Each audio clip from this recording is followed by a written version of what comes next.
Oke, pembahasan soal nomor 4 yang B ya. Sekarang tunjukkan bahwa T merupakan transformasi yang sifatnya one to one. Nah, ini sebenarnya konsepnya sama kayak fungsi ya. Kalau udah pernah belajar, sifat fungsi itu ada surjektif, ada injektif gitu kan. One to one ini istilahnya injektif ya. Injektif. Nah, maksudnya gimana? Nah, yang namanya transformasi atau fungsi itu kan definisinya dia adalah pemetaan kan. Misal gue punya himpunan bilangan X, ada domain, ada kodomain gitu, Y. Nah, dia dipetakan nih misal dari X ke Y gitu. Nah, sifat injektif gimana? Jadi injektif itu, misal gue punya himpunan di sini Y nih, ada nilai-nilai Y lah, atau bisa vektor, bisa apa kayak, bisa bilangan. Nah, injektif itu maksudnya adalah nilai Y itu dipetakan maksimal oleh satu nilai X. Jadi misalnya dari nilai X yang ini ada ke sini gitu kan. Dari nilai X yang ke sini ada yang ke sini. Nah, ternyata ada nilai X yang ke sini juga dipetainnya ke nilai Y yang sama. Nah, ini namanya bukan injektif. Ini bukan injektif kayak gini. Tapi kalau dia dipetainnya tepat satu-satu gitu. Dari sini tepat ke satu, dari sini tepat ke satu. Nah, ini bisa juga ya, bisa juga ada nilai Y yang tidak terpetakan gitu. Misalnya ada yang nggak kena sama nggak ada pasangannya dari X gitu. Misal ya pasangannya kayak gini gitu. Nah, yang ini sendiri nih. Nah, ini juga tetap injektif. Yang penting maksimal satu nilai X itu metain ke satu nilai Y. Nggak boleh lebih dari itu. Gitu. Nah, sebenarnya inti dari injektif tuh kayak gitu. Jadi satu-satu, transformasi satu-satu tuh gitu. Walaupun di Y ada yang nggak kena nggak terpetakan gitu, itu nggak apa-apa. Definisinya kayak gitu, satu ke satu, transformasi satu ke satu. Nah, kalau dalam transformasi maksudnya apa? Syarat injektif ini juga merupakan salah satu ya dari dua syarat agar sebuah matriks atau transformasi itu memiliki inverse. Jadi salah satu syaratnya itu dia harus terpetakan satu-satu.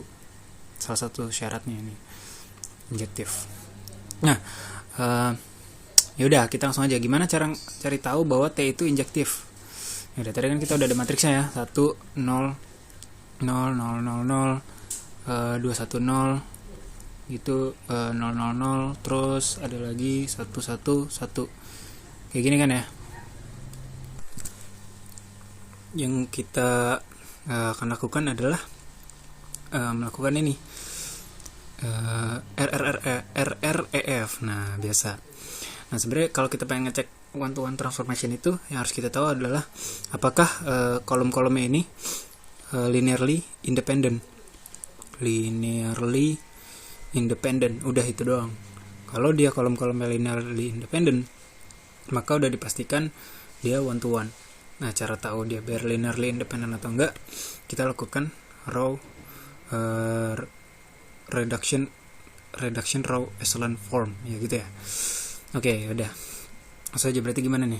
Ini udah 1, berarti gue langsung aja B3 dikurang 2B1 gitu kan. B3 kurang 2B1, terus ada B5 dikurang B1 ya. Oke. Jadinya apa nih? Ya, ini tetap 100, ini 000, ini 0, 1, 0, ini 000, ini 0, 1, 1 gini ya. Nah, terus kita apa lagi nih? Ini udah ada leading one ya. Ini juga udah ada leading one. Berarti tinggal gue habisin ini ke sini ya. Berarti B5 dikurang B3.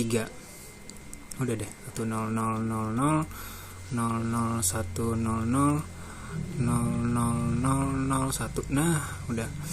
Ini. Nah, kalau udah kayak gini dia udah tereduksi secara sempurna kan? Masing-masing punya leading one-nya ya.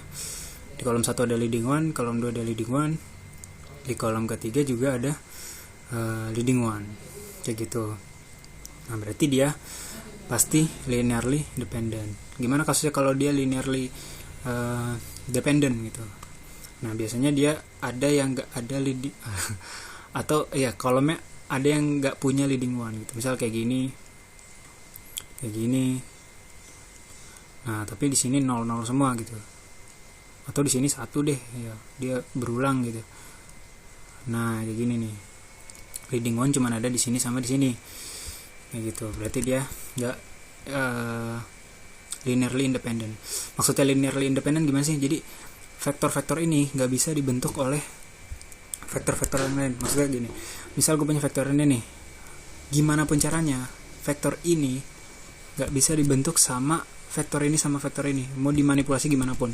Misal vektor ini lu tambahin vektor ini, atau sekian vektor ini tambah sekian vektor ini, itu nggak mungkin bisa gitu. Begitu juga vektor ini nggak mungkin dibentuk oleh vektor-vektor yang lainnya. Ini juga nggak mungkin dibentuk oleh vektor ini dan vektor ini. Jadi dia independen masing-masing. Sama kayak gue punya standar basis di R2 kan, ada I, ada J, ada I, ada J gitu. Ya udah, I itu kan 1 0, J itu 0 1. Nggak mungkin gimana pun caranya si I bisa ngebentuk vektor yang sama kayak si J.